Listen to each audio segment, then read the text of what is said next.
Lord, make us instruments of your peace. Where there is hatred, let us sow love. Where there is injury, pardon.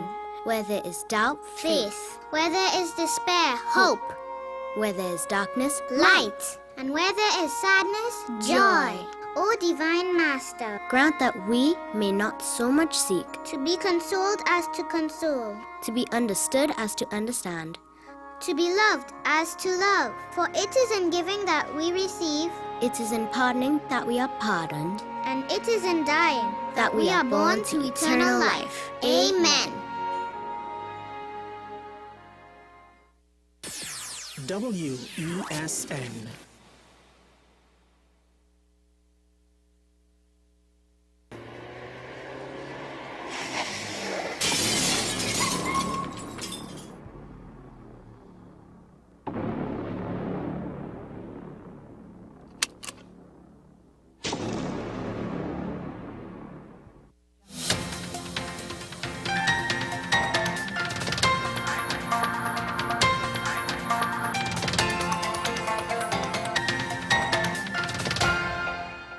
This is your WESN News on the Hour. My name is Sean Michael Small. Thanks for joining us. Here are the headlines. Second man appears in court charged with 6-year-old Kylie's murder. Energy Minister explains significant dragon field development. TT Promoters Association say they continue to suffer. And internationally, China's hike in COVID numbers leads to increased sales in coffins. Now for the details.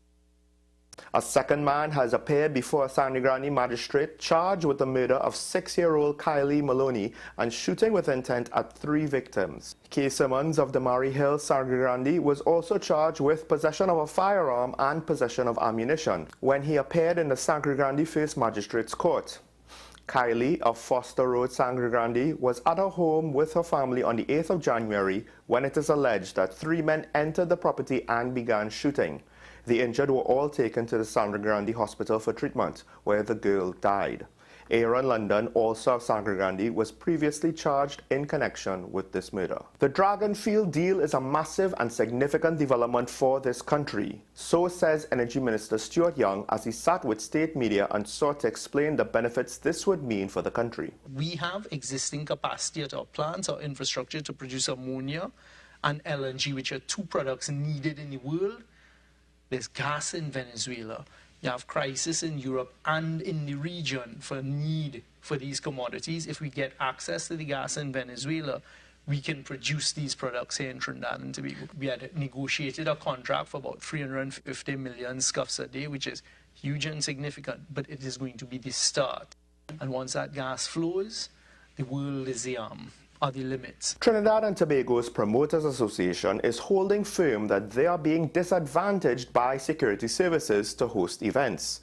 Paige De Leon spoke with WESN's AM Prime and explained that FET promoters are suffering. The event producer, who is the business owner, does not have any say in how many, in why, in where they will go, and what they will do when they're there, or any such thing.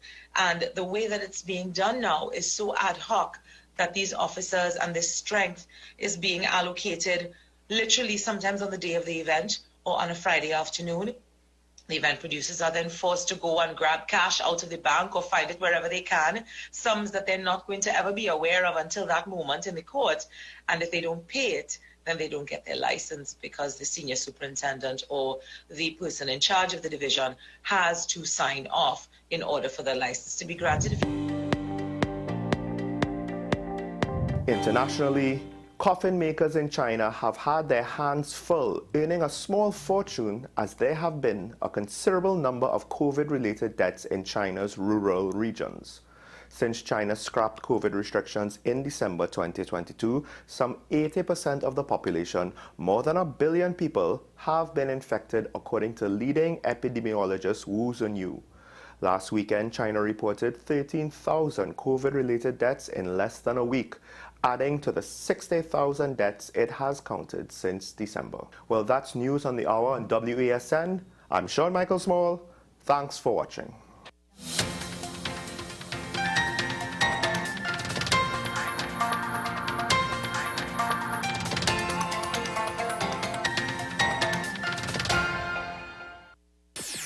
WESN.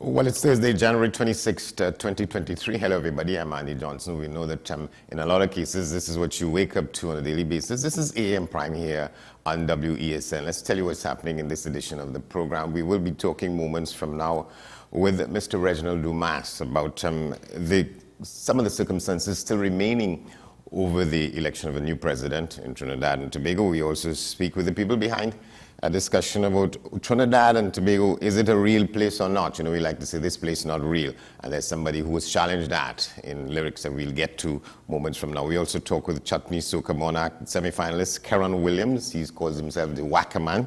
And then we'll sit with Cherise Collimore to talk new music, Carnival, 2023 performances. And we get an in-studio performance from her latest rendition.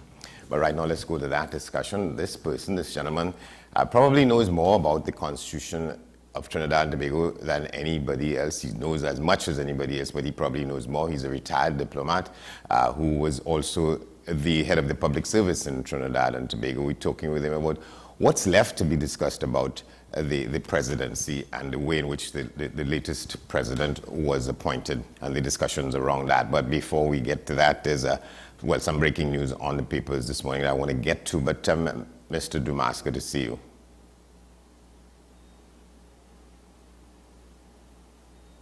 Hello. Hello.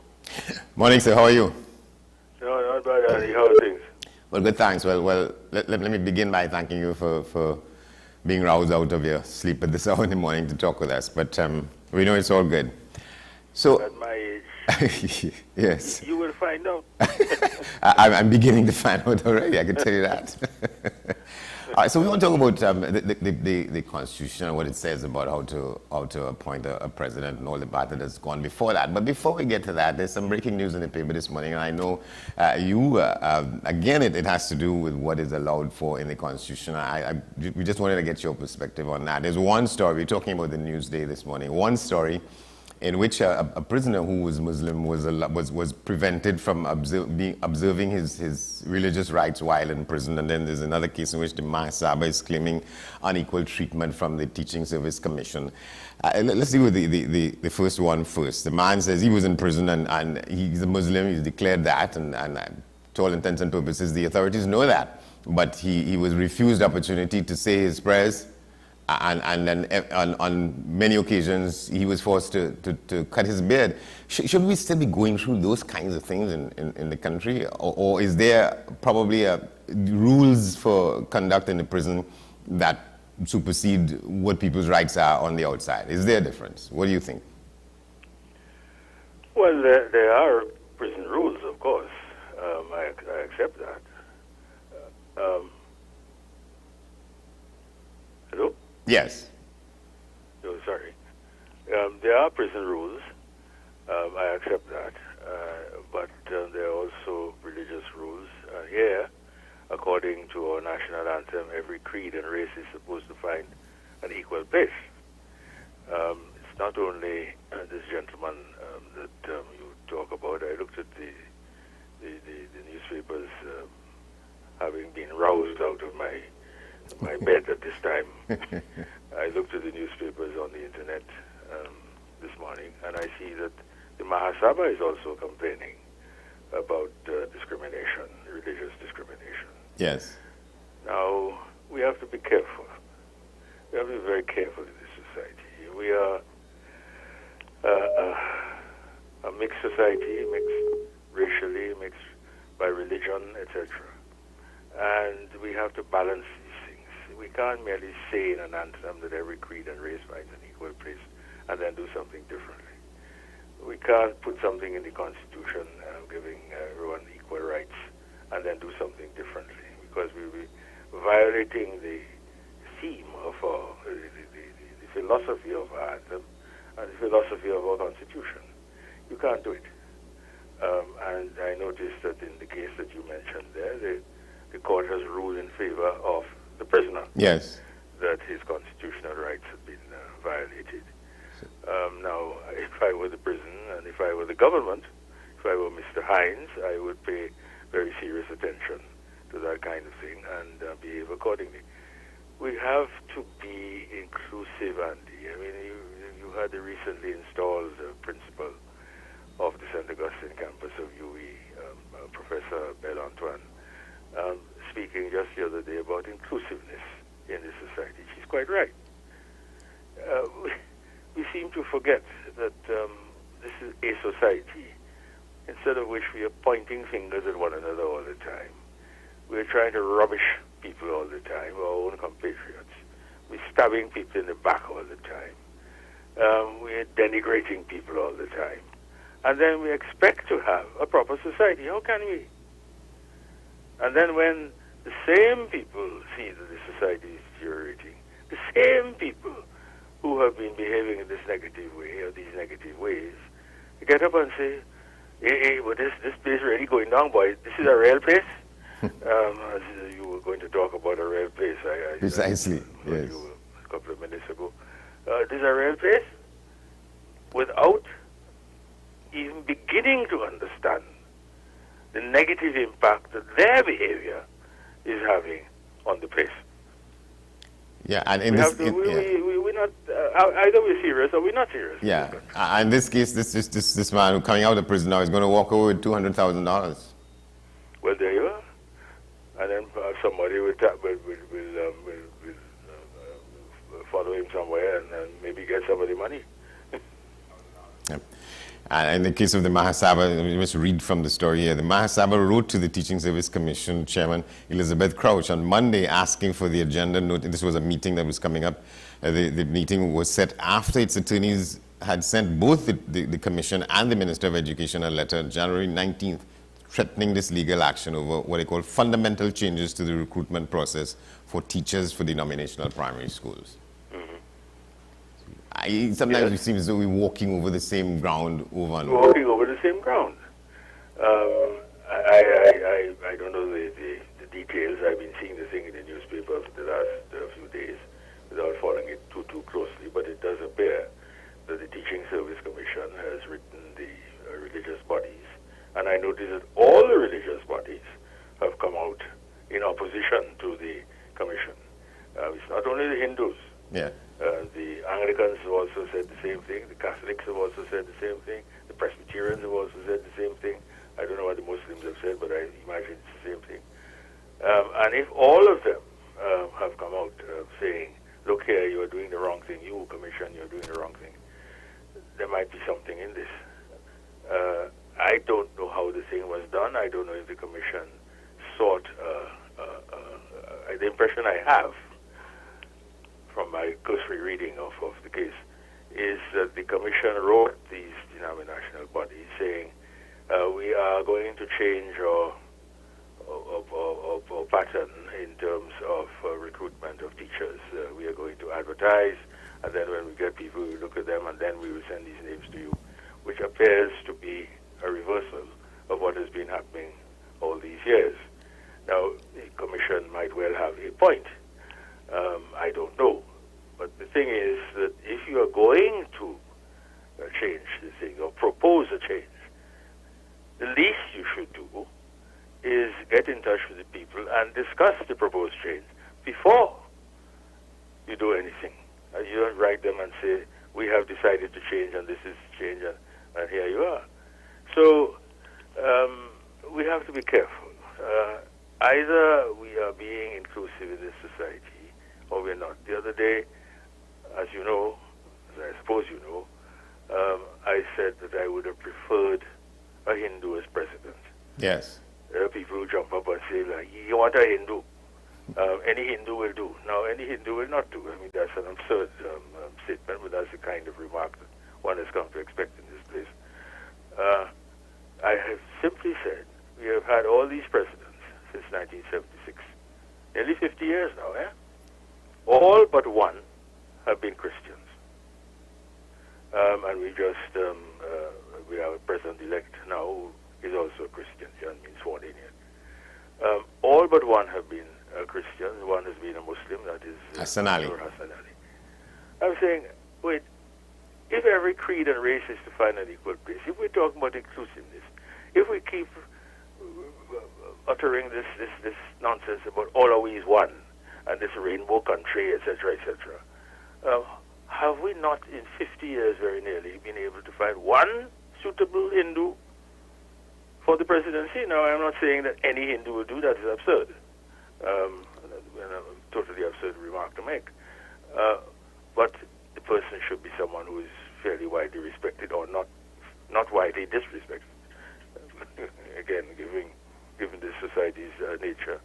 And above all, as I said in a newspaper interview, above all, this person should be someone who can bring people together.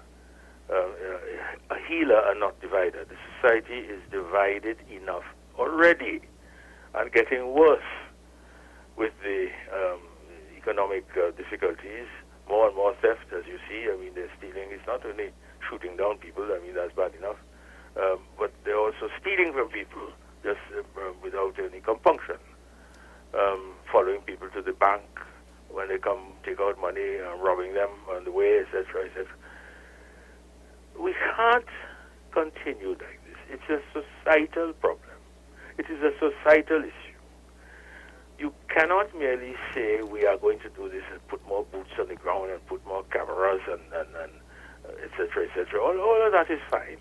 And we've done all those things to a large extent. We've done all those things. That's fine, and you can do more. You're now putting in new scanners for the port, etc., when guns have been flowing in. This is an amazing place. Illegal guns have been arriving here legally. This is amazing. Now, when the thing comes out, you say, oh yes, we've signed a contract with somebody to do this and that and the other. And, we scanned 17% of the thing, etc., etc. What is this? We have to stand back and look at the society as a whole. You look at East Port of Spain. If you're saying that people in Sea-Lots and Laventille, etc., etc., this, that, and the other, and if they apply for a job and they put a place of residence, Sea-Lots, etc., they don't get the job. So on. There was a calypso on this some years ago, I remember. Why is this happening? We have to stand back, to have the university do something. Why is this happening? And what can we do about it? Why has this been happening? Why are these people disadvantaged? It's a question of education, it's a question of jobs. What is it? Family, because the family is the family of African origin does not, I regret to say, is not as cohesive as the family, say, of Indian origin, whether one is Hindu or Muslim. No, even Presbyterian. And that is an important factor, very important factor in how a child comes up. So we have to stand back and look at causes instead of focusing so much as we do on effects. Right. So, so let me ask you then. What if has you happened think to the Watkins Committee? So, all these things we have to do, and we're not doing them. The Community Recovery Committee, that was the Community Recovery Committee. The official name of it. What has happened? Not much has come out of what they I've recommended heard or what they suggested. Yeah. Yeah, so you think that this is an issue that probably should fall into the lap of the newly appointed president? I mean, we went through all as to whether or not she was entirely acceptable. Yes, because she could do us an excellent service by focusing on that. The president in our system is a ceremonial president with certain powers, admittedly, but essentially ceremonial. And the president is supposed to be above the political fray. Now, I know what has been hurled at Ms. Kangaloo is that she is PNM, she was a minister, and she comes from the bowels of the PNM, and etc., etc., etc. I'm not going to hold that necessarily against her. Let us see how she conducts herself. She's supposed to be, or the president is supposed to be above the fray. There will be political decisions to be taken, of course. Like if you send someone a piece of legislation for assent. If I may interject here, I mean, this used to happen when Ellis Clark was the president. But Ellis Clark was a brilliant lawyer. Things would be sent to him for assent, passed by Parliament. He would go through the legislation that had been sent to him and would pick out some flaws and say, well, look, if you do this, if I assent to this and you make this law, such and such is likely to happen down the road, etc., etc. And those things are entirely within the remit of the president to do that? The president is supposed to not merely be a rubber stamp.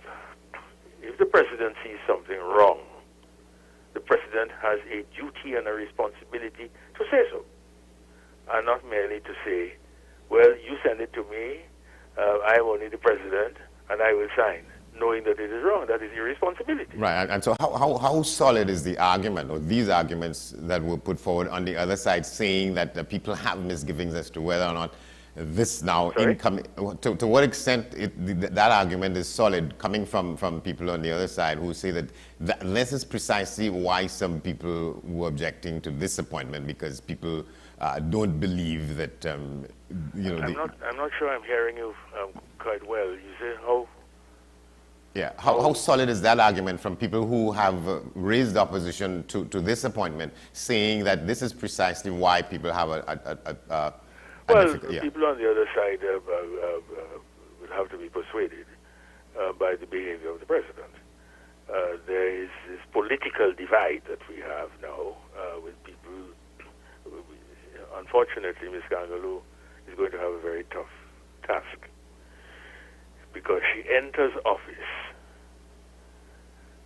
with an even more divided country, and that has come about because of her appointment, I'm sorry to say, because she is seen by one political side as being too much on the other political side. So she'd have to work extremely hard to persuade people that she is really trying to be as impartial and as national in outlook as possible. It is possible, she can do it, but it will be a hard task. And those on the other side are going to be looking for flaws all the time and little slips and mistakes, etc., and jumping on them and saying, you see, we told you that she was going to be like this, etc., etc. So she would have to demonstrably do things to show that. She will have to demonstrably do things to show that, to show her independence, and to show her toughness, and to show her sort of insulation now from any kind of a suggestion, remotely as it might be, of political influence. I'm sorry, I missed that question completely. Yeah. She will have to go out her way, as it were, to demonstrate her independence in office against the charges that... Yes, she will have to do that, and she will have... it's not only a question of legislation sent to her for assent. It is also she should take the initiative by going out and meeting as many groups as possible.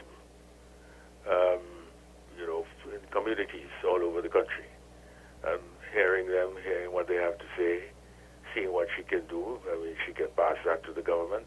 She can't tell the government what to do, obviously, but she can indicate to the government, look here, in such and such a place, such and such appears to be happening. You might want to have a look at that. Because she is supposed to be, the president, again, I repeat, is supposed to be above these party politics. Yeah. She will have a problem because she's already seen to be in party politics. So she'll have to work hard, but she can do it. Yeah, there's nothing stopping her, but she has to demonstrate that ability and that willingness to challenge the status quo where that may be necessary. Yes. All right, well, we'll see how she performs. Well, we'll see how she performs. Well, thank you very much for this discussion. Okay, Andy, thank you much. We'll keep in touch. Thank you very much. Okay, bye.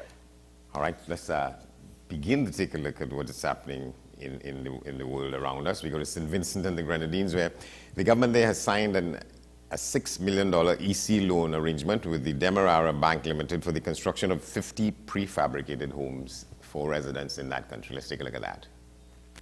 We do not know of any other case in the Caribbean where a government, in financing an aspect of its public sector investment program, borrowed money from a bank, a commercial bank in Guyana, and also an indigenous commercial bank. The sum is $2.2 million US, about $6 million EC. The terms are quite reasonable, 7 years, the life of the loan, the repayment period, 5% interest, and given the elevation of interest rates, globally and regionally, it's a good interest rate. And this is for the purchase of 50 houses from Duraville Homes, Guyana Incorporated. And the doors were opened to the Demerara Bank Limited and to Duraville by His Excellency the President of Guyana, Irfan Ali. And once the doors had been opened, he and I had preliminary discussions, and he spoke to the bank, he spoke to Duraville, and the requisite arrangements were made. The Deputy Prime Minister led a delegation, which included Dr. Brewster and the relevant public officials, to Guyana to see the Duraville homes, and they were the guests of the government of Guyana. And then subsequently, I went to Guyana from Brazil with the President, again as a guest of the government of Guyana, and I went to Duraville Homes, and I went to the bank and met the officials at the bank, including the general manager. Now, Duraville is putting together the houses, the prefab houses of good quality and good price. I wouldn't be surprised if the prices quote for us may be reduced a little, because the President himself is going to have a conversation with Duraville. I spoke to him yesterday on that very question, and we'll talk more when we meet in Argentina over the, well, we're going there for the CELAC meeting on Monday. We'll talk more. All right, you're watching AM Prime here on WESN. We take a break, and when we come back, we continue that discussion that was just fortuitously engaged by our last guest, Mr. Reginald Dumas, whether or not Trinidad and Tobago is a real place, or Trinidad is a real place. We talk with Christopher Blake on that. Stay with us.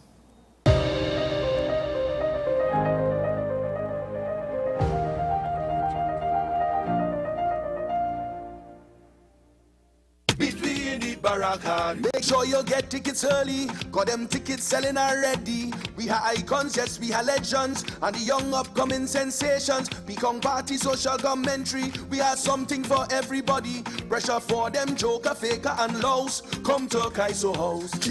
Kaiso House in the Barricade, Queen's Park, Savannah, January 27th to February 17th, 2023. Tickets available at Kaiso House in the Savannah, Crosby's Music Center, St. James, Cambule Restaurant, San Fernando, Bursa Complex, Grand Bazaar, and Tuco Main Office, Jenningham Avenue, Belmont. Meet me in the Barricade.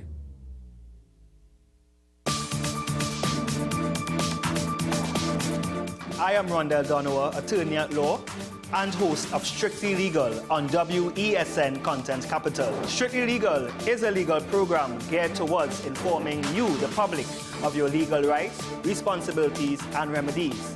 So be viewing Thursdays, 10 a.m. to 10:30 a.m.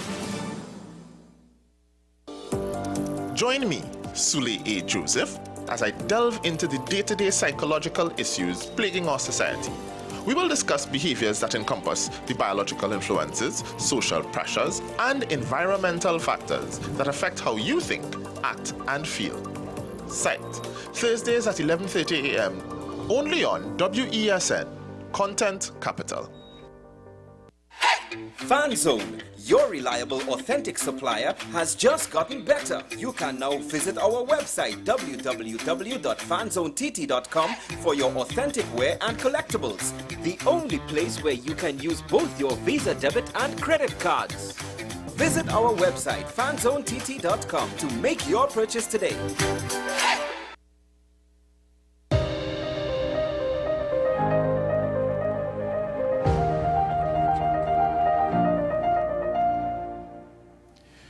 Welcome back to the program. With us now is Mr. Christopher Blake. He's a content creator and a nature photographer, and he's come up with something to continue this discussion as to who we are in this country, particularly Trinidad, not so much Trinidad and Tobago. The question is whether or not Trinidad is a real place. He's come up with something that is on Instagram. There's lots of followers joining behind it now.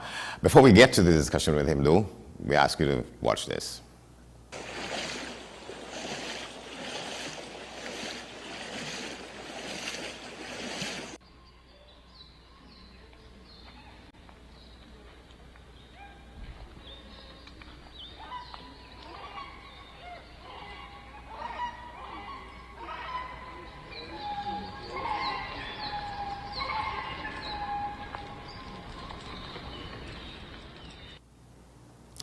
We should let you know that this discussion is in a new series. Again, we're calling Total Local Thursday. Mr. Blake, good to see you. Thanks for coming on. Hi, good morning. Thanks for having me. All right, so where did this idea come from?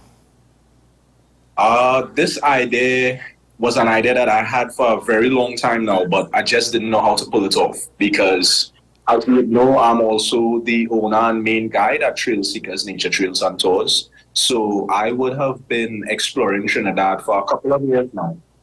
And upon coming across the page, Trinidad is not a real place, and seeing how much negativity that was put forward about our island, that's where it hit me. You know, I need to do something to counteract this. And that is exactly what I did. I did the exact opposite of what they did. So what people, well, I'm looking at what the numbers say about your followers, 34,000 people to date, and one imagines that is growing. Yeah. And what do people see when they go on there?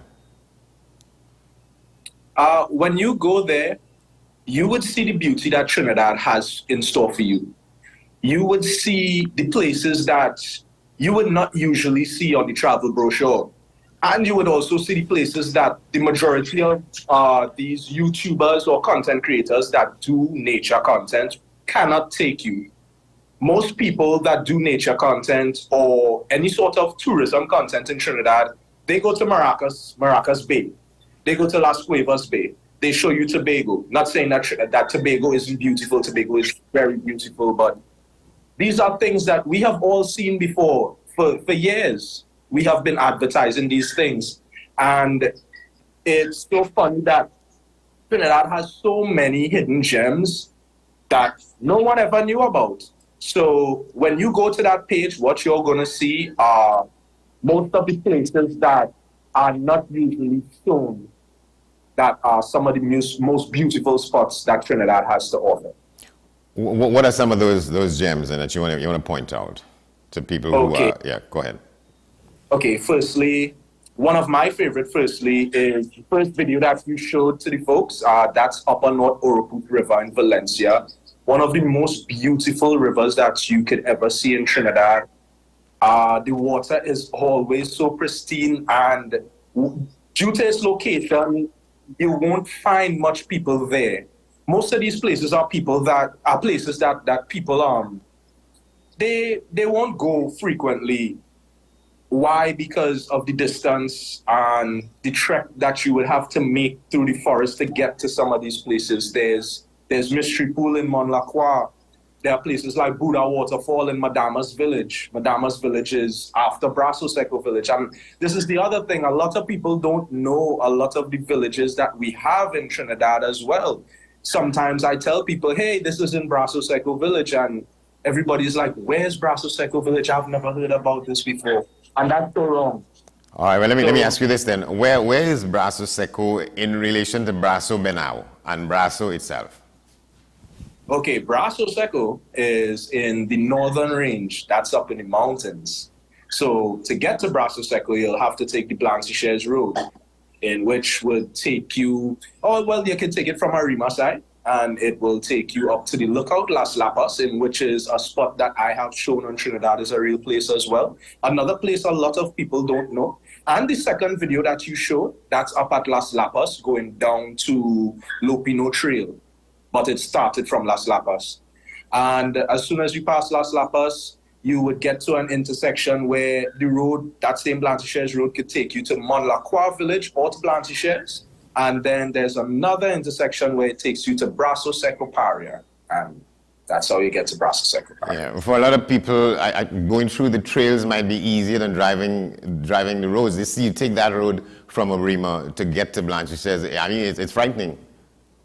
Yeah, it's kind of a scary road, but what I can say is that the government has started paving it, because I was there just Sunday. So the government has started paving it. It's much better than it was before. They haven't started the Monlacroix side, in which is the side that will take you to Blanchisseuse. Yes. But you know how it goes. So, hopefully by the middle of the year, I think the whole road should be done. Yeah. So you're saying that more of us should know the country through doing trails rather than getting in a car and driving to Blanchisseuse or driving to Maracas as it go. It's actually very good to just pick up yourself and go driving as well, because you would see a lot that you would not have thought was there as well. Concerning going on trails, I wouldn't advise that anybody just pick up themselves and go trail exploring. You should go with a guide or someone that knows these areas, because even though Trinidad is a very small island, the forest is very huge. Surprisingly, the forest is very huge, so I wouldn't advise that anyone just pick up themselves and go trail hunting like that. Yeah, and it's easy to get lost. I mean, I can tell you about experiences that I know. You're walking, and you think you're walking in a northern direction, and very easily you could be heading east or west, and you get lost like that. Oh yeah, you might see a tree that you thought you passed before, but it's not. Yeah, you have to be fully aware in there. Thankfully, that's what I do. So everywhere that you would see that we have on Trinidad is a real place are places that I just picked myself up one day and was like, you know what, let me go see what it has here. And I have found everything without a tour guide. Yeah, but this is you think this is a sort of undersold kind of activity that will bring more attention to the country and would make more of the country known to us as citizens and residents. The business about nature seeking, and sometimes there's a lot of it in the paper. I mean, there's this colleague of mine, Heather Dawn Herrera, who writes a weekly column in the papers about some of that. But you think enough of us don't get energized enough behind nature seeking?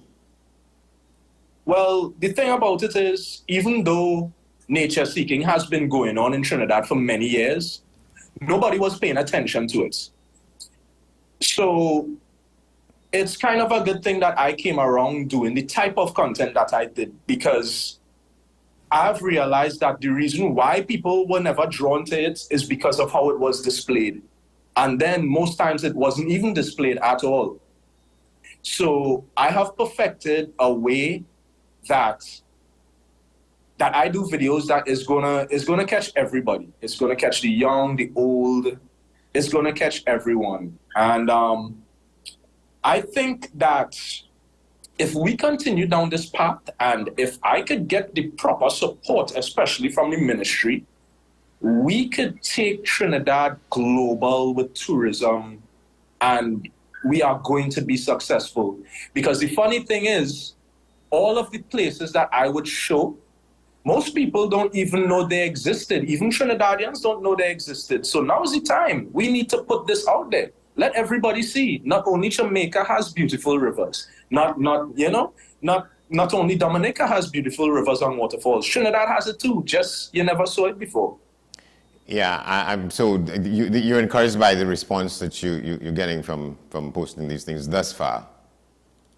The response is great, especially from foreign Trinidadians and a lot of foreign residents as well that are very surprised that Trinidad even had the things that I showed to them. Trinidad is a real place, gets so many messages every single day from people living outside of Trinidad that want to come visit Trinidad. And it's so amazing.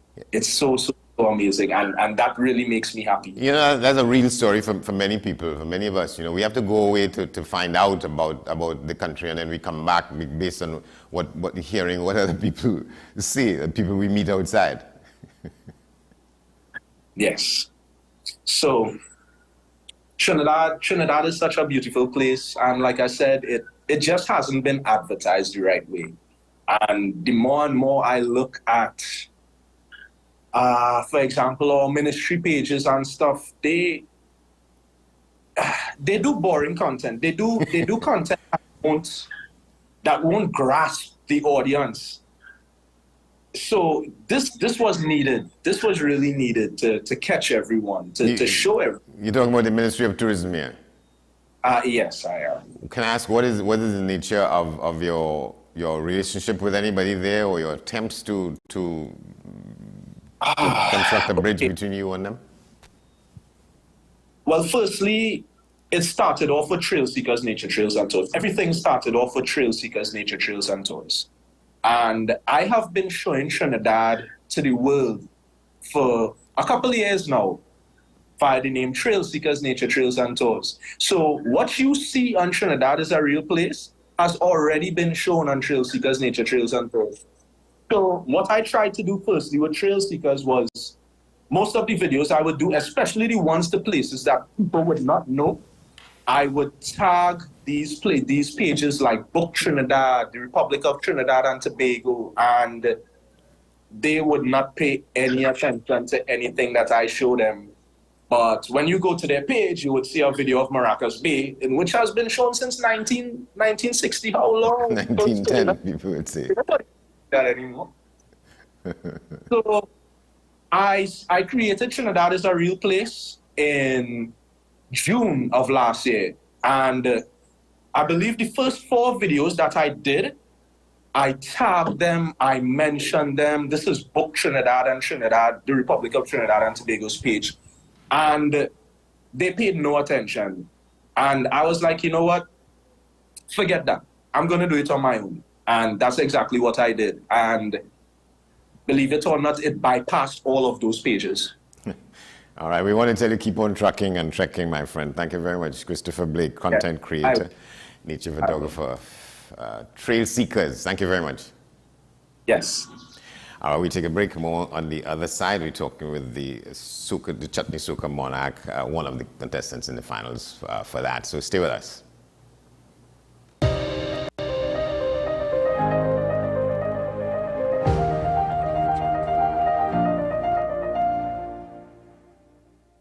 The best for your baby is at thebesttoys.com. From the best strollers, car seats, baby carriers, high chairs, booster seats, rockers, jumpers and bouncers, walkers, baby blankets, feeding accessories, bathtubs. Visit us in-store at Forces Flagship McVean. Shop online now at thebesttoys.com. Order via call or WhatsApp at 332-BABY. And remember, we have the best toys at the best prices. Take some time for yourself or spend some time with the family at Sandy Point Village Hotel. Enjoy our various studio and suite apartments, self-contained with their own kitchenettes and Wi-Fi. We also have our famous 100-foot swimming pool and our beachfront restaurant, the Steak and Lobster Grill. And our location in Crown Point puts us near the center of activity from the nylon pool to the local nightlife. Call us and make your reservations at 639-8533, 389-2378, or email us at sandypointvillagehotel@gmail.com. What's the best way to grab the attention of viewers? Please exercise more patience. You have to be kidding me. Doing what we do best. I'll say at the very least it's a conspiracy of laziness against the people. Join me, Keaton Shaw. And me, Sean Michael Small, for Talking Point. Weekdays from 8 a.m. to 9:30 a.m. We go in-depth on the trending issues and engage the most controversial newsmakers as we get them to account to the people for their actions. You can't go to the government with nothing. You can't go to cabinet with an empty hand, with a wish. I'm glad that we're having this a sober, mature discussion. In the present situation, I expect a continuation of the chaos. Join us for the discussion, Mondays to Fridays, only on WESN, the content capital. Join me, Sule A. Joseph, as I delve into the day-to-day psychological issues plaguing our society. We will discuss behaviors that encompass the biological influences, social pressures, and environmental factors that affect how you think, act, and feel. Sight, Thursdays at 11:30 a.m., only on WESN, Content Capital.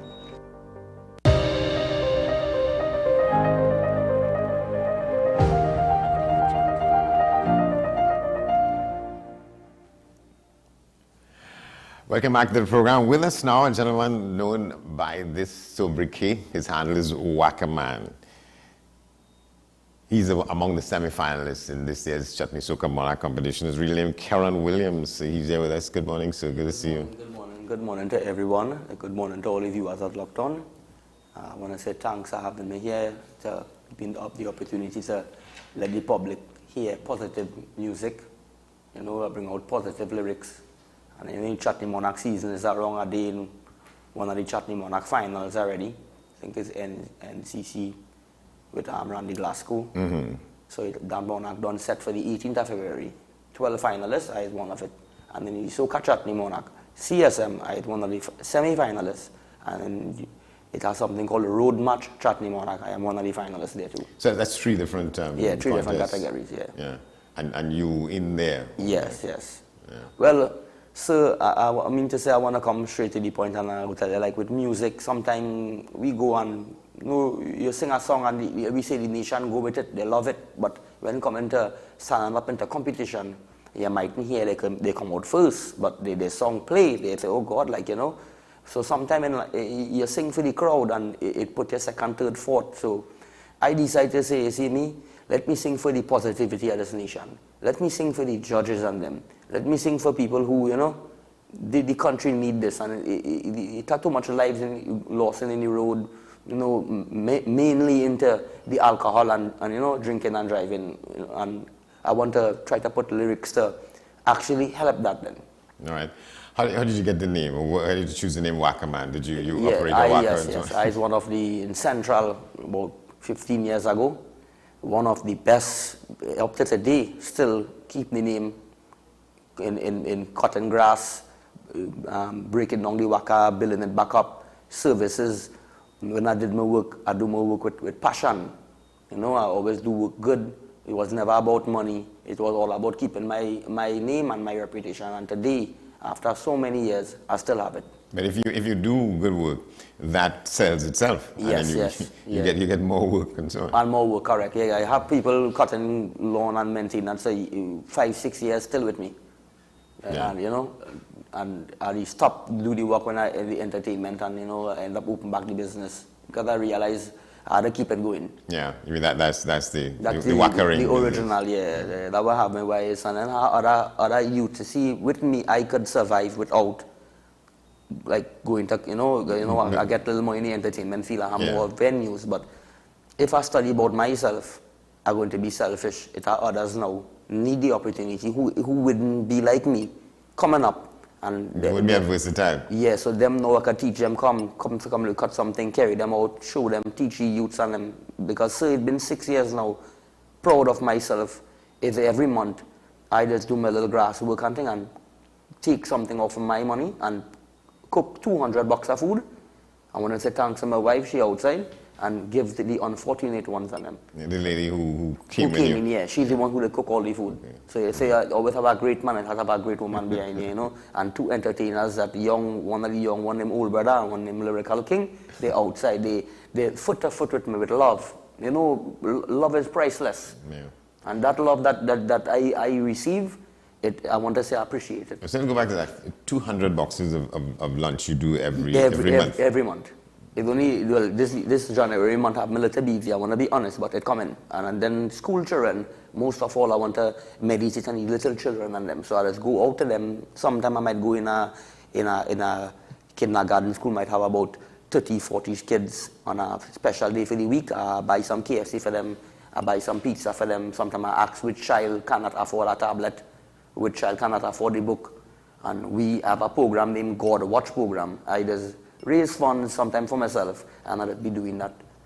and helping the needs. And you said your home community is in Edinburgh 500? Yeah. I live in 500 Edinburgh, so in that area too, I just help out people, and spiritual wise too, because beside the entertainment, you have a spiritual calling into all religion aspect.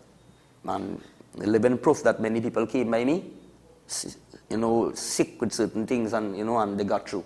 So that is one of the calling that besides the entertainment, music is the soul of life. William Shakespeare say that, like, play on. Yes. So if the music could indulge people and have food of life, it, give the influences to give somebody a vibe, you got to beat, and the music just make the body talk. So if the body could talk with the music, I would love to put certain things into certain music, let the music talk, have a designated driver. I want others to come, bring the bottle of rum, drink, enjoy, dance, enjoy, drink as much as you want, come and enjoy yourself, but have a designated driver when you're going home.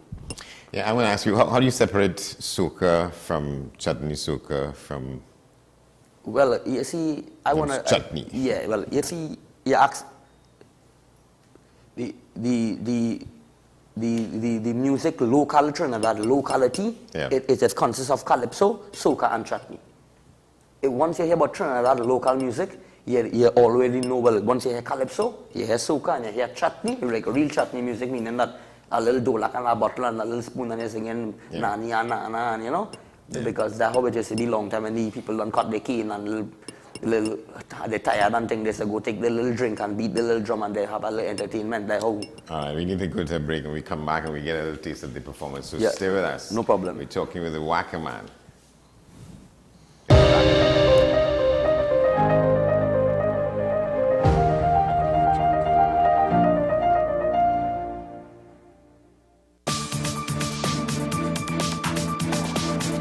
I am Rondell Donowa, attorney at law and host of Strictly Legal on WESN Content Capital. Strictly Legal is a legal program geared towards informing you, the public, of your legal rights, responsibilities, and remedies. So be viewing Thursdays 10 a.m. to 10:30 a.m.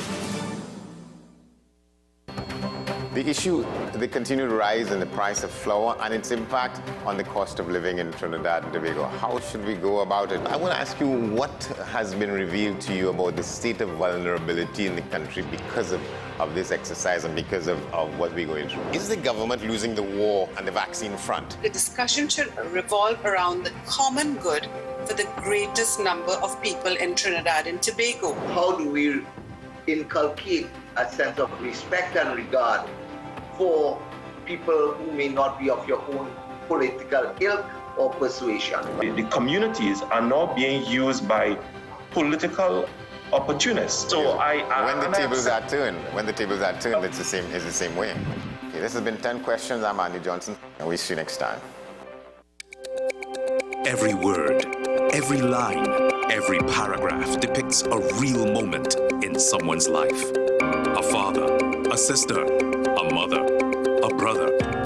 We at Newsday are dedicated to you, the people, and through independent, unwavering journalism, strive to always bring your stories to life. Because your stories are more than just words. Newsday, independent and credible. Is it politics? What is it? Is it that nobody cares about sports? The kind of support that sport used to get in the past is no longer here. The thing is, taking a knee doesn't mean that that's the only thing you're doing on it. Right. Taking a knee along with other stuff. Samantha, what are you looking forward to when you return home to Trinidad and Tobago after winning the title? Thank you very much for speaking it into existence. Is it no pressure on Nicholas Ball? It makes me more motivated to work hard and to go out there and rep the red, white and black. Why are we sending a team to the Winter Olympics? There are a number of Trinbagonians who are in the diaspora and have grown up in winter sport. It's an opportunity that the Trinidad and Tobago Olympic Committee will not close the door on. I also believe in the players that we have. Once you can motivate the players, you can get the best out of them.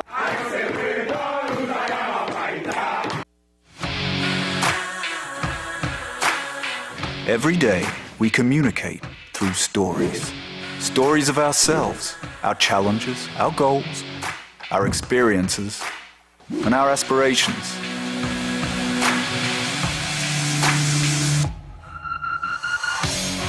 Storytelling is an art that we have mastered. WESN Film Studios comprises a collaborative team of experts with extensive industry experience locally, regionally, and internationally.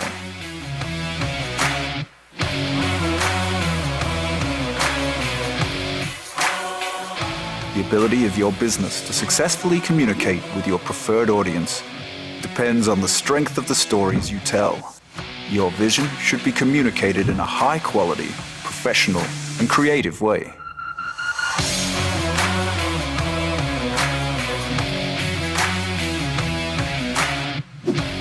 From concept to post-production, advertising to film, multi-camera productions, live events, streaming, and virtual conferencing, we are WESN Film Studio. Let your own unique voice be heard and your vision realized. Call us today at 628-5835 for your next production.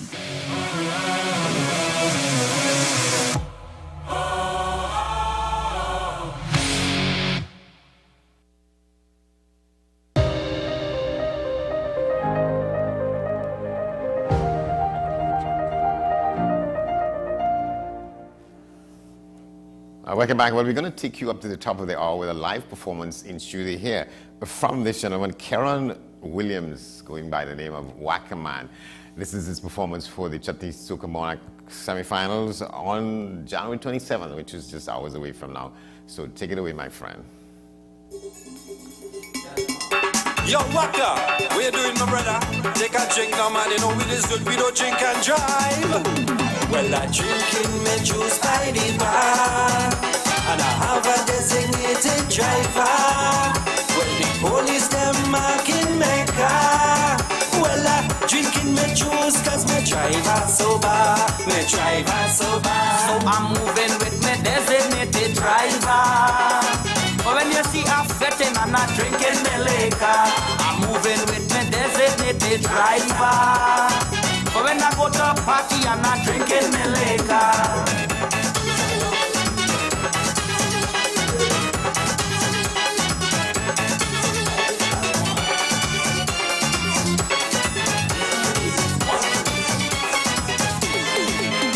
Some of all you're carrying your wife and children, but stop on the way to take a drink with a friend. From one bottle, it leads to another. You're putting your family life in real danger. So I'm moving with my designated driver. But when you see a fetting and not drinking the liquor, I'm moving with my designated driver. When I go to a party, I'm not drinking my liquor. Hey, yo, Sonia, I hope you're a designated driver, you know. See how you're looking.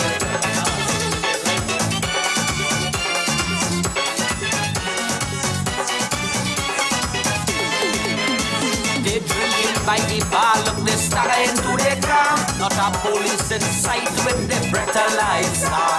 With alcohol in their head, when they driving they can't function.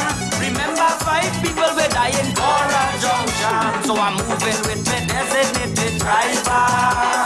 But when you see a fetting and not drinking the liquor, I'm moving with my designated driver.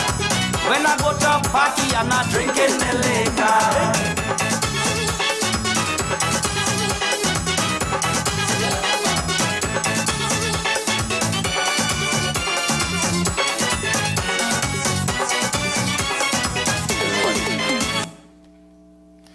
All right, well, I think, all right, we're going to take a break.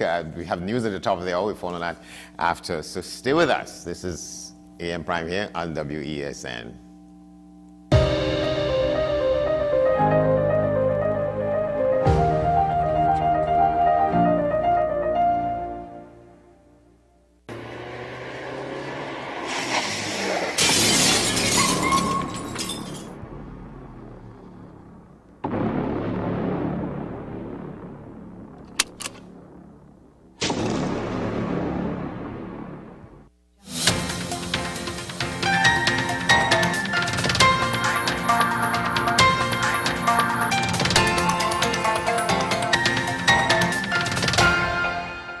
This is your WESN News on the Hour. My name is Sean Michael Small. Thanks for joining us. Here are the headlines. Second man appears in court charged with 6-year-old Kylie's murder.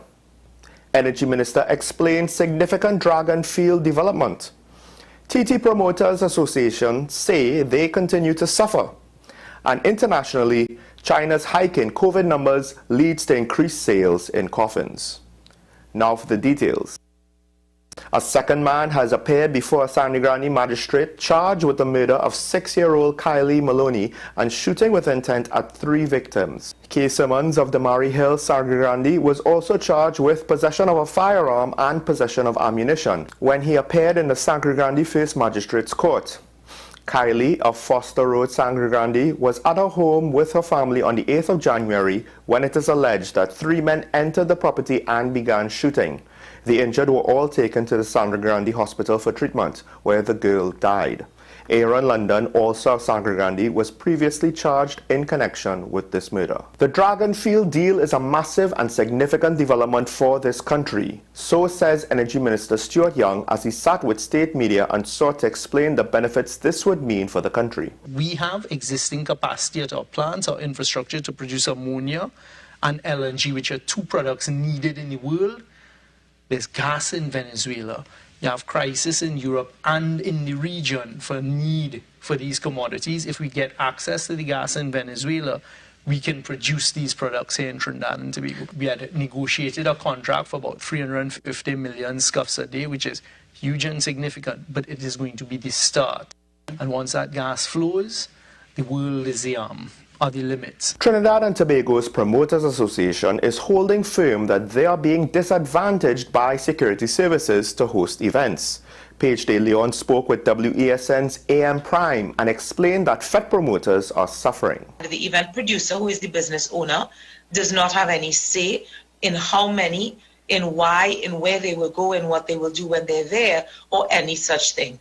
And the way that it's being done now is so ad hoc that these officers and this strength is being allocated literally sometimes on the day of the event or on a Friday afternoon. The event producers are then forced to go and grab cash out of the bank or find it wherever they can, sums that they're not going to ever be aware of until that moment in the court. And if they don't pay it, then they don't get their license because the senior superintendent or the person in charge of the division has to sign off in order for the license to be granted. Internationally, coffin makers in China have had their hands full, earning a small fortune as there have been a considerable number of COVID-related deaths in China's rural regions. Since China scrapped COVID restrictions in December 2022, some 80% of the population, more than 1 billion people, have been infected according to leading epidemiologist Wu Zhenyu. Last weekend, China reported 13,000 COVID-related deaths in less than a week, adding to the 60,000 deaths it has counted since December. Well, that's news on the hour on WESN. I'm Sean Michael Small. Thanks for watching.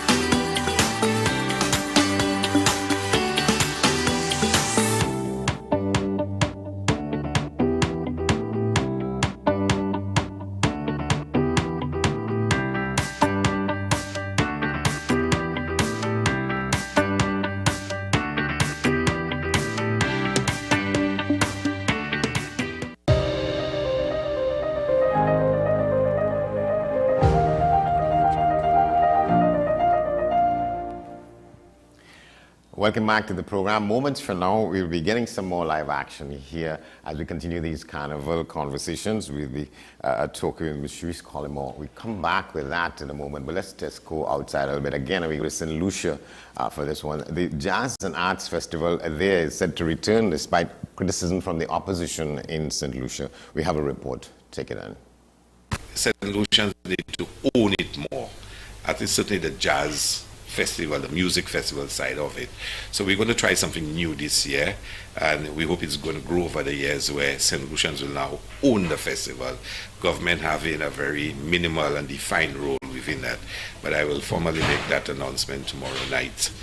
Ahead of the official media launch of the event, slated for Tuesday, January 24th, Minister for Culture and Creative Industries, Dr. Ernest Hilaire, says the organizers are attempting to rejuvenate all aspects of the festival. St. Lucians need to own it more. At least certainly the jazz festival, the music festival side of it. So we're going to try something.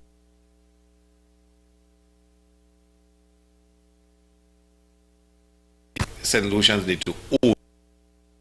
We've already gotten some very, very positive feedback in terms of visitor engagement for May. We can see it based on bookings, advanced bookings that have been made. But not everyone is gung-ho about the return.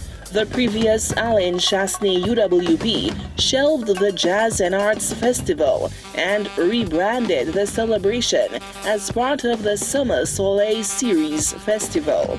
Former Tourism Minister Dominic Fede is not a fan of reverting to arts and jazz components, slamming the event as a slush fund. Opposition critics describe as the complimentary ticket sweepstakes, but Hilaire begs to differ. Reports are far and wide that this is their cash cow. This is where they make their money. A lot of people who are within the circle of the jazz and the festivals. And so I hope that it doesn't turn into the slush fund that we met. We had a lot of concerns about the cost. There were more tactics and better initiatives that we could have done to yield stronger results for the promotion of St. Lucia. All right, so back inside with us now, we're continuing these Carnival conversations as we lead into Carnival 2023. With us now, Ms. Cherise Coleman. We are told that all she wants is one more wine. Ms. Coleman, good to see you. Good to see you too. Good morning. Yes, and so you still talk a little bit about what this season means. You are in the Divas Calypso tent. Yes, I'm in the Divas Calypso tent. I've been there since 2018. I've been with Divas. I first started singing, and it was in Calypso.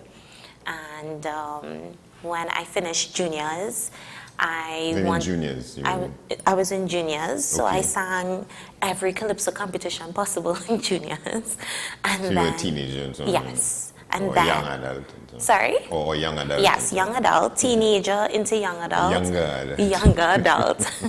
And after, when I couldn't enter again due to my age, I went over to Divas.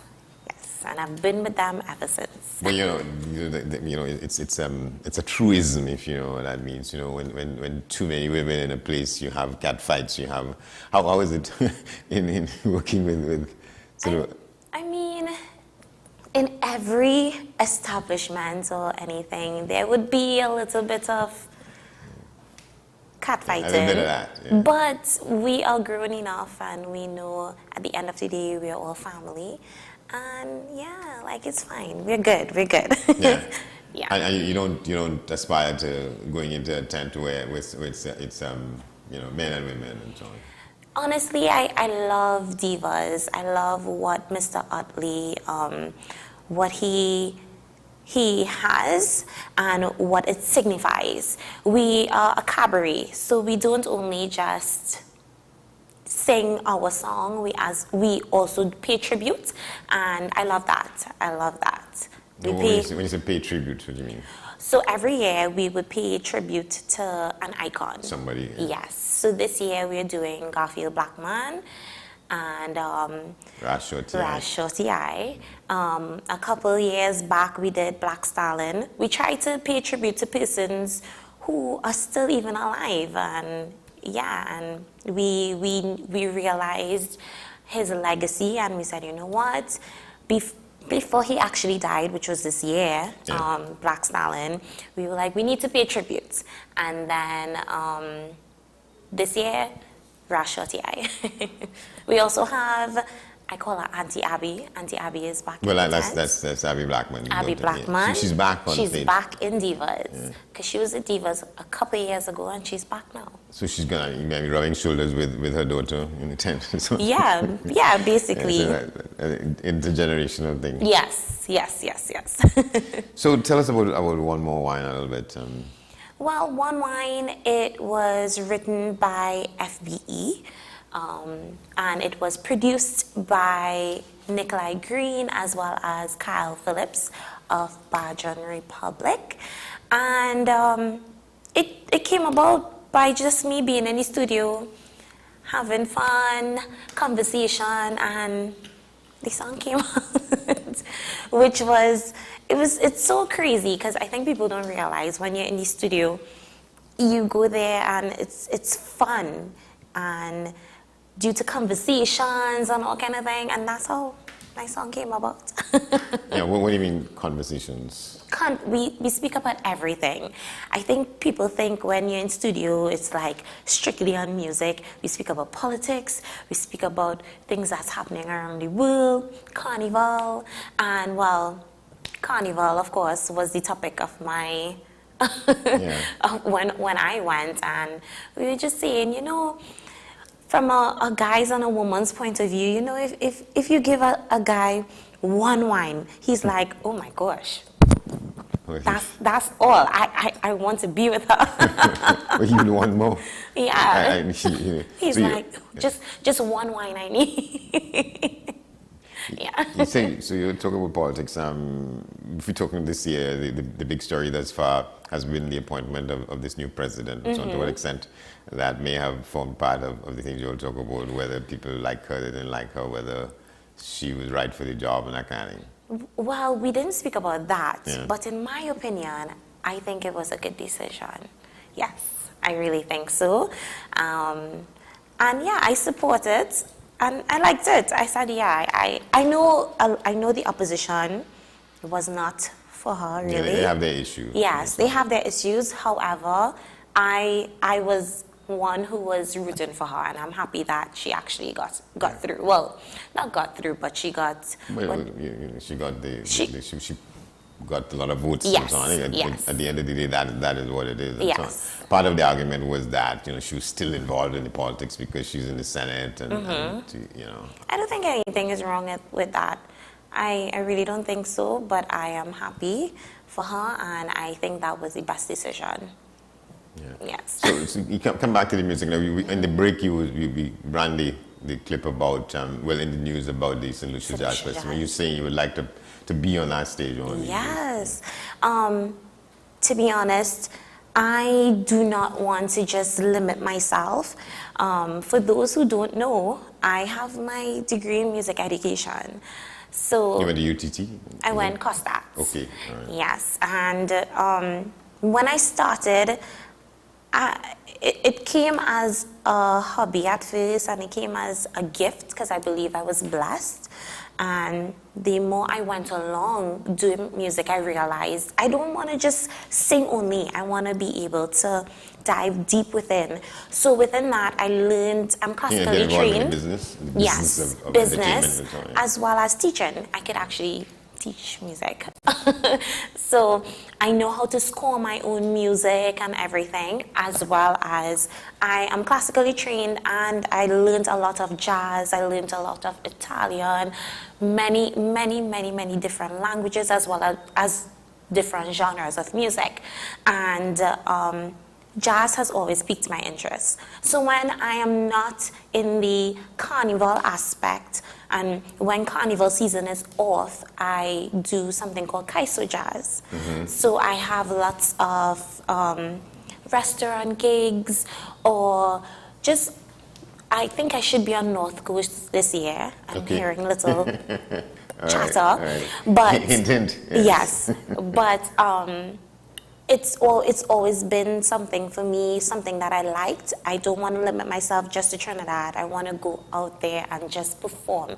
Performing and entertaining is my passion, and I would love to go to St. Lucia Jazz Festival to perform, as well as all around the world. I don't want to just stay in Trinidad. Right. So you want to be an ambassador, an ambassadress for Yes. Trinidad music around the world, Yes. and different kinds of music. Yes. Yeah. So you learned some of that in music education program at school. What's that? The main thing, well, my major was voice, and within doing voice, they always say the foundation of singing is from classical. So we learned how to sing classically. We have done Franz Schubert pieces. We have listened to Mozart, Chopin.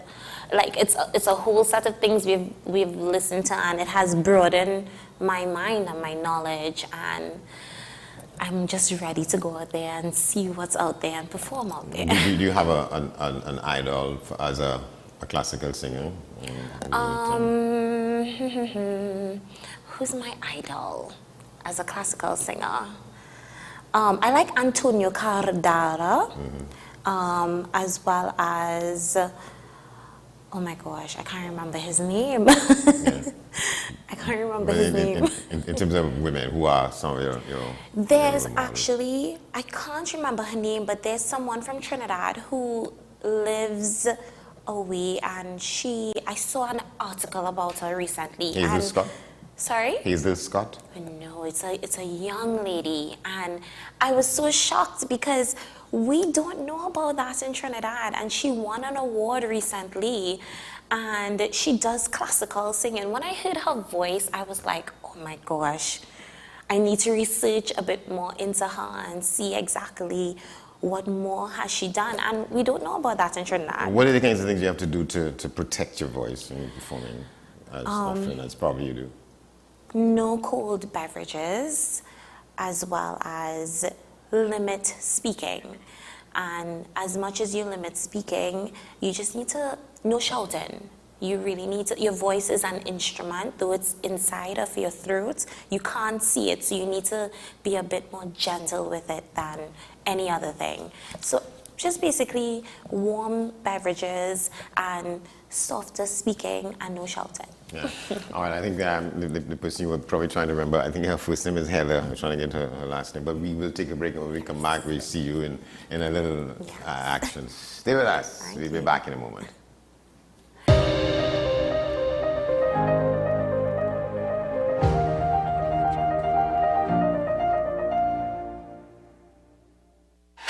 FanZone, your reliable, authentic supplier, has just gotten better. You can now visit our website www.fanzonett.com for your authentic wear and collectibles.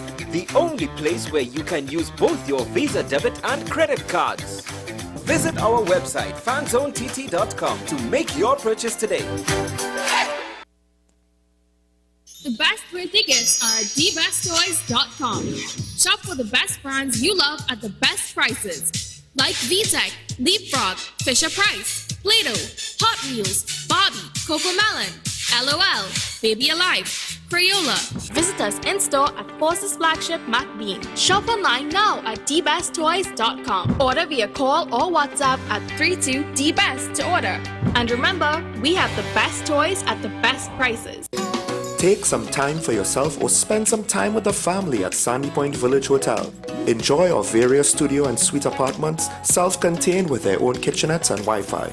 We also have our famous 100-foot swimming pool and our beachfront restaurant, The Steak and Lobster Grill. And our location in Crown Point puts us near the center of activity, from the nylon pool to the local nightlife. Call us and make your reservations at 639-8533, 389-2378, or email us at sandypointvillagehotel@gmail.com. Living in victory every day. Inspire, motivate, encourage, hope. It's about topical issues. It's about everything that you would want to know about hope, about life. At the end, you're going to say, yes, if he can do it, I can do it too. If she can, I can do it too. No matter what they say, living in victory every day. Nicole Lawson Live, living in victory every day. Every Sunday at 8 p.m. and Wednesday at 4:30 p.m. on WESN.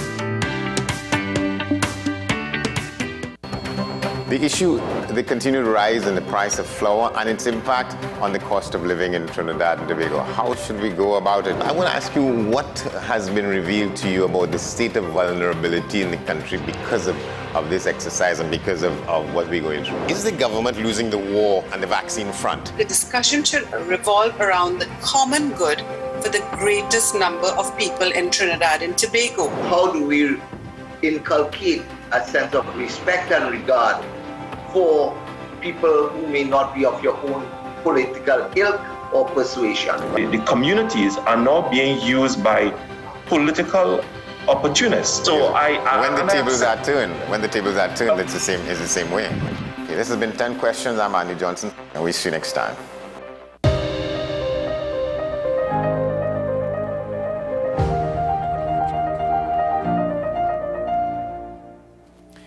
Welcome back, and we're back inside now, ready to be treated to a performance by Ms. Cherise Colimore.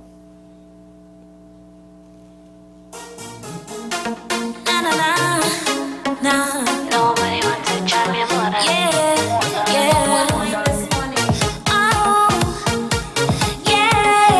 Nobody wants to try me more than If I wanted, I could rest this wine on any man that I choose.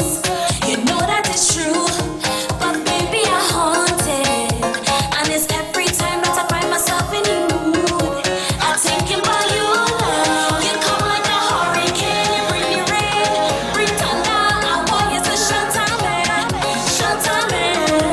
I know when I'm pouring down me in the clouds, come over, I'm giving you everything. One more than you make me, darling, you make me feel, baby, you make me feel. Just a while and you make me, honey, you make me feel, darling, you make me feel. I don't want to give it to nobody, no. I will never give it to nobody, no.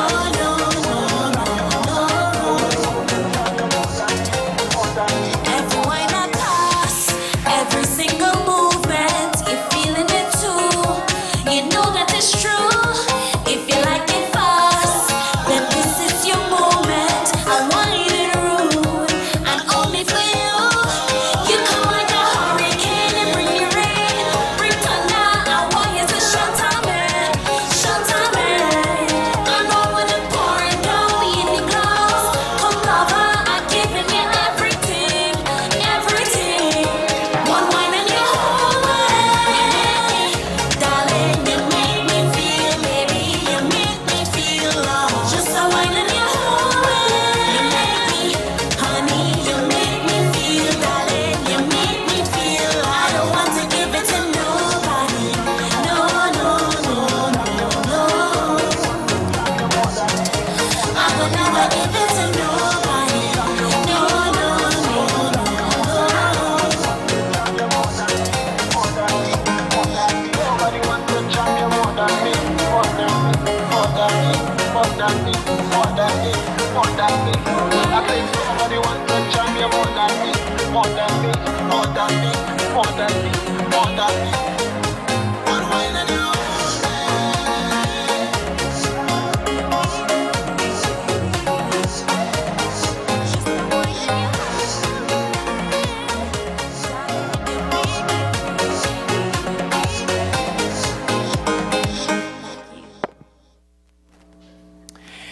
Well, Cherise Colimore, member of the Divas Calypso Tent. We'll be back in a moment. Stay with us.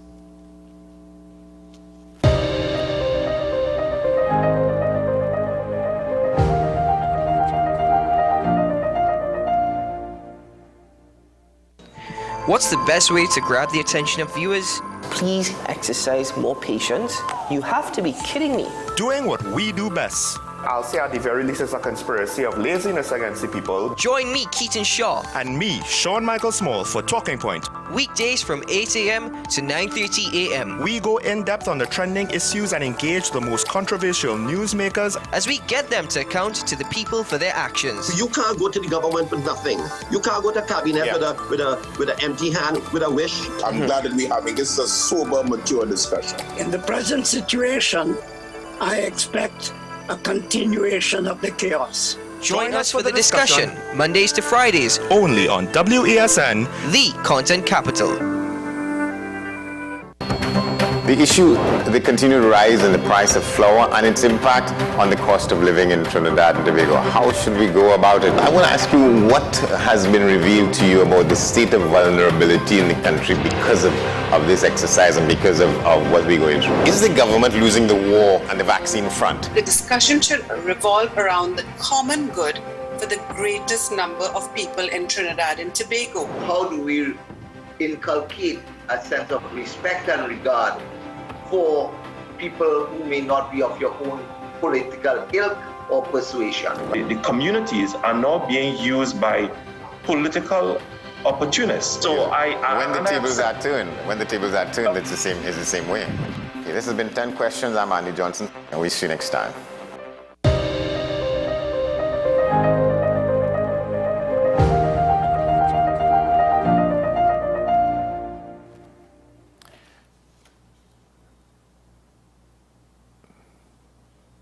Welcome back, and we're going to take you out with this, and we call it the Watch This, as we're keeping in theme with our Total Local Thursdays, and for that, here's this local TikTok influencer, Rochelle Sheds, with an interesting take on making what is a national favorite, Bacon Shack. And to enter a personal note, I like to see it that way, Bacon Shack, instead of Shack and Bake. But here is the videos. Do you say bacon shack or shack and bake? Either way, you can't come to Trinidad and Tobago and not try this. We're gonna make some bacon shack, baby. Let's go. Starting off with the fry bake first, we're gonna need a couple cups of flour. Which one is it cup? 1 cup.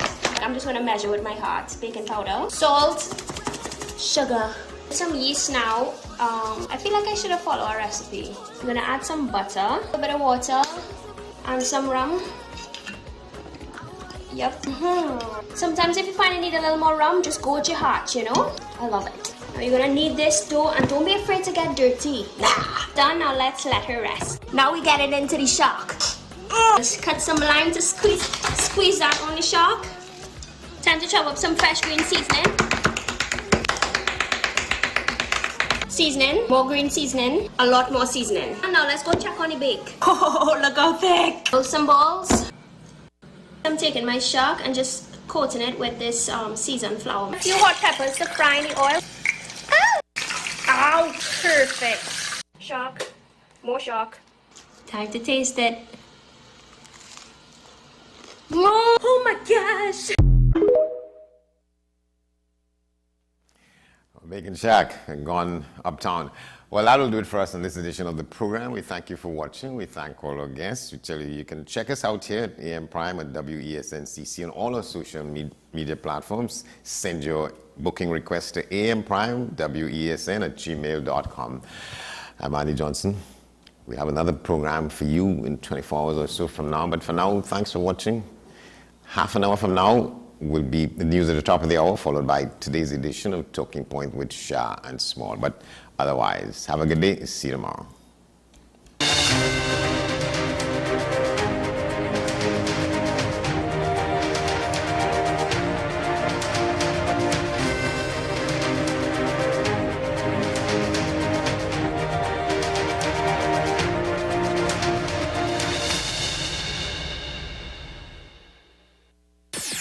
WESN.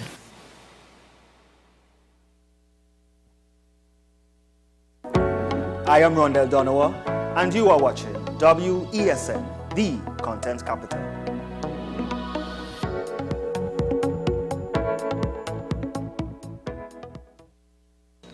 What's the best way to grab the attention of viewers? Please exercise more patience.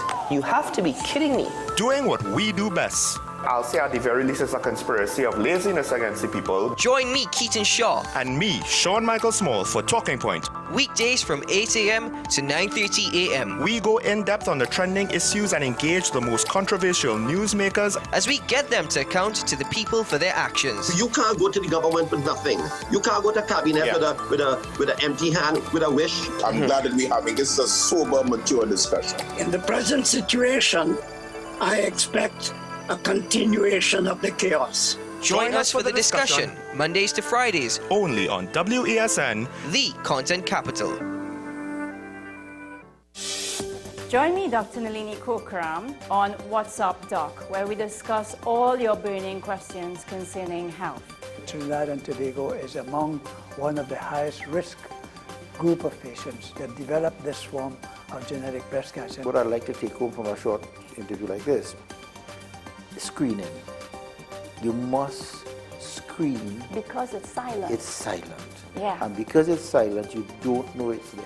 What's Up Doc, every Tuesday and Thursday on WESN, Content Capital.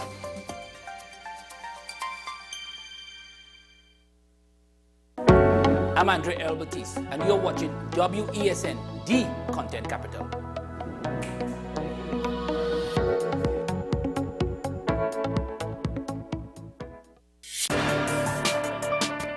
People really want to know, what about me? Where do I fit?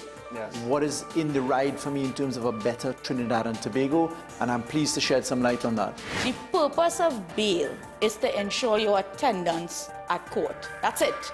It is not punitive, it is not rehabilitative. We, the police officers, we are professional, and we are here for whenever the survivor is ready to come forward. We have the right to private and family life, the right to religious freedoms and beliefs and thoughts and expression. But these rights are not absolute. Certain rights can be limited. The law is to govern the whole, it's for all of us in public.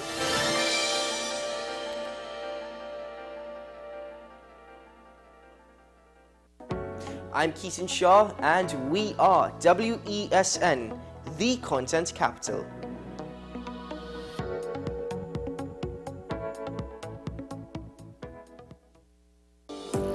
Join me, Sule A. Joseph, as I delve into the day-to-day psychological issues plaguing our society. We will discuss behaviors that encompass the biological influences, social pressures, and environmental factors that affect how you think, act, and feel. Sight, Thursdays at 11:30 a.m., only on WESN, Content Capital. I'm Andy Johnson, and you're watching WESN, the Content Capital.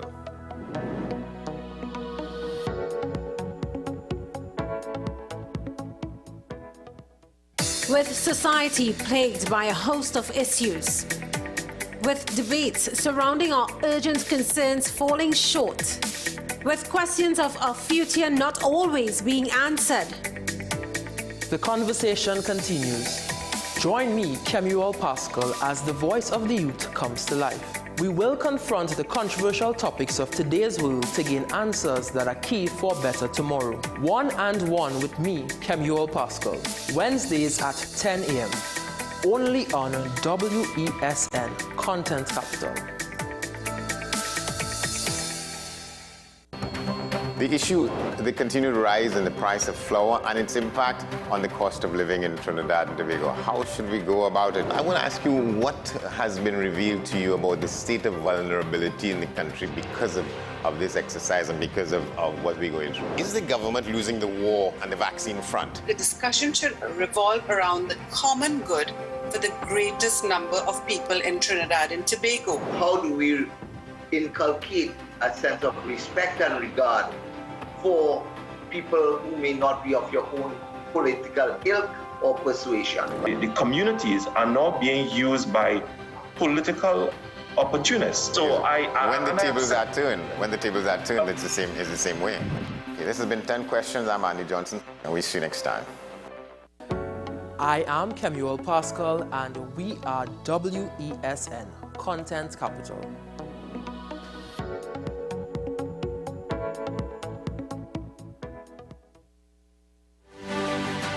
AM Prime on WESN, the only place from 6 to 7:30 a.m. where you can get the most analytical and thorough interviews and regional reports. The Barbados Labour Party, led by the Prime Minister Mia Amor-Motley, once again able to achieve a clean sweep in yesterday's general election. I think a lot of people have underestimated the power of Tobago nationalism.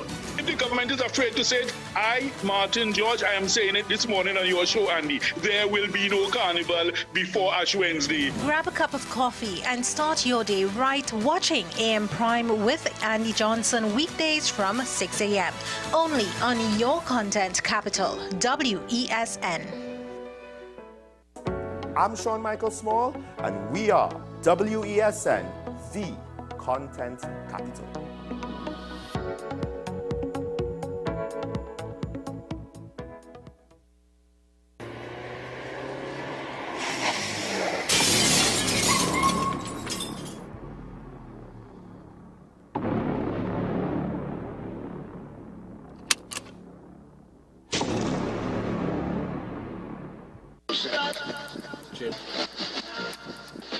Ping pong pong pong pong.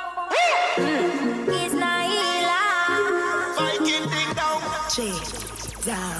Pretty, yeah. All I need is a good time. All I need is my friends by my side. No stresses as day and night. No fight is only good fight. So tell them take the time because we going right down. I said the rum can't waste our fun. We are WESN, the premier platform for Caribbean content. WESN, covering West, East, South, and North. WESN, we entertainment, sports, and news. WESN, available on Greendot 7, Amplia 118, Airlink 17, Bmobile 107, Digicel 21, ICNTT 105, and Flow 110. Connect with us at WESNCC or stream online at www.wesncc.com. WESN, your premier platform for Caribbean content. I am Sule A. Joseph, and we are WESN, Content Capital.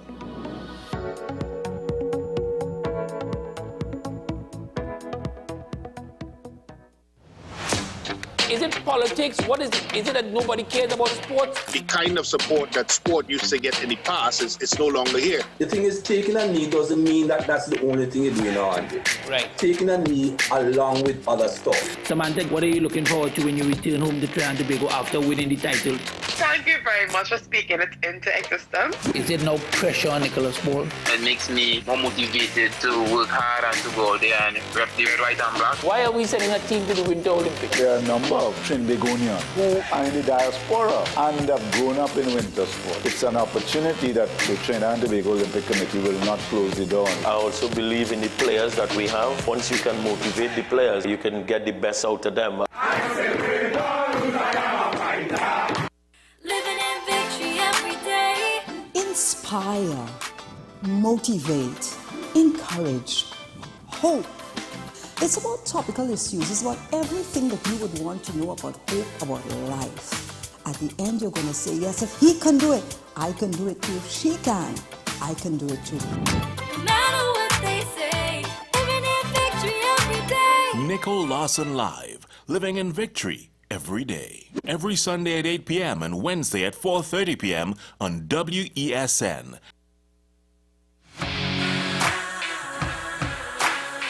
Every day, we communicate through stories. Stories of ourselves, our challenges, our goals, our experiences, and our aspirations.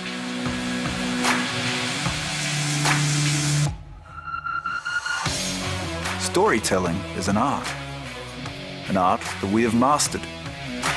WESN Film Studios comprises a collaborative team of experts with extensive industry experience locally, regionally, and internationally.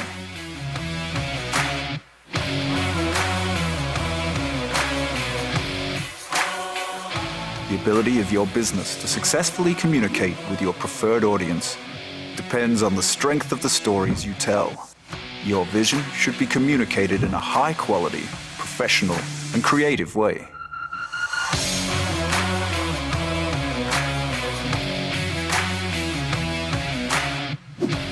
From concept to post-production, advertising to film, multi-camera productions, live events, streaming, and virtual conferencing, we are WESN Film Studio.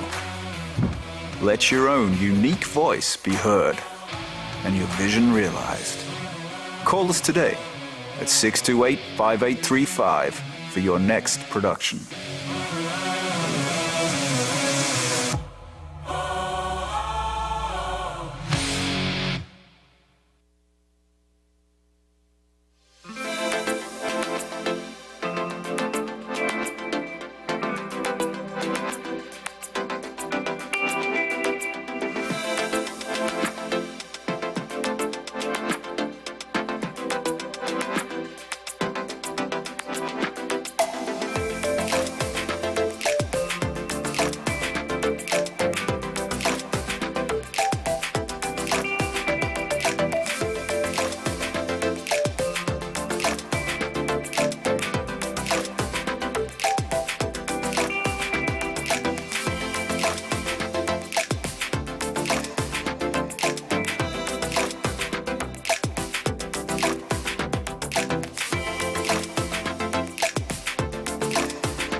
demanding a rewritten constitution and immediate elections.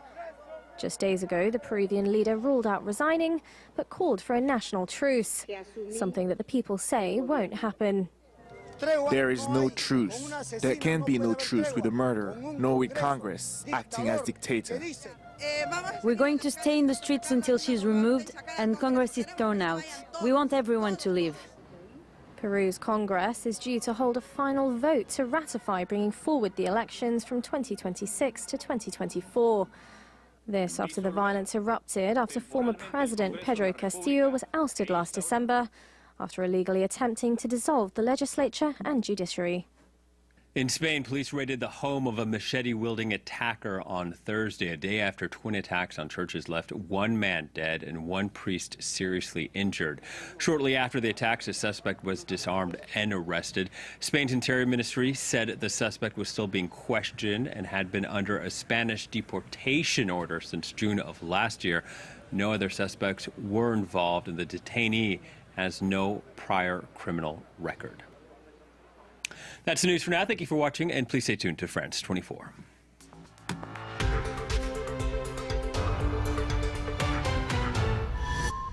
Your needs are changing, and so is France24.com.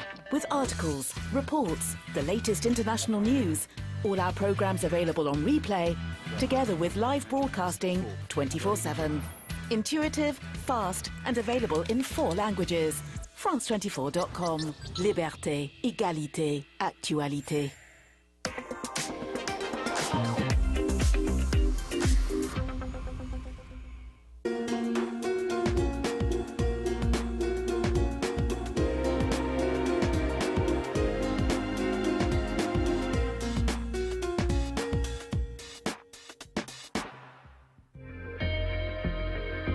From online coaches to conspiracists, and from neo-shamans to would-be healers, the list goes on. The interministerial watchdog set up to monitor and fight against sects in France has released its latest and alarming findings. That report from Miviludes states that since 2020, and especially since the emergence of the coronavirus pandemic, such movements are on the rise. And they're spreading worrying quantities of misinformation when it comes to healthcare. Hello and welcome to France in Focus. This week we're looking at groups which often operate in the shadows online. COVID-19 brought with it a sense of anxiety, fear and vulnerability for many. And this became the petri dish upon which a whole plethora of different sects and gurus came to flourish.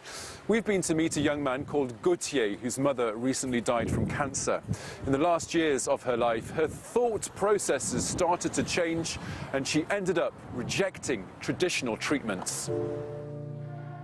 Gauthier's mother, Clotilde, died a few weeks ago. Her death was the end of what he says was a descent into hell. Things began several years ago when Clotilde began training in Gestalt therapy after her divorce. The French government watchdog on sects and cults has repeatedly linked this form of psychotherapy to possible abuse. She started to have opinions, which you could describe as conspiracy theories. For example, she said the pyramids could not have been built by humans. So it started out like that, and then things got worse with the first COVID lockdown. A lot of people were stuck indoors, and they found themselves surfing the internet to find answers to things. Gautier's mother learned that she had cancer of the jaw at the end of the lockdown. She decided not to have chemotherapy and surgery and preferred instead to turn to alternative methods. She changed her thinking radically during the course of just one weekend. On the Friday evening, she had an appointment with a doctor, and she told me, "He's great. If I have surgery, I'll do it with him." Then on Monday, she told me it was out of the question for her to have surgery. That weekend, she'd been on a weekend of Gestalt therapy. Clotilde then approached the Cancer and Metabolism Association, which claims to help patients cure cancer, including by using herbal remedies and with clay. This is bone cancer. I never really understood about putting clay on skin. The cancer was diagnosed in July 2021. I saw her again in October 2021, and the tumor had really grown physically. I could see it. That's when I really got worried about her. I started to dig a little bit into different therapeutic approaches she could have been looking at and which appeared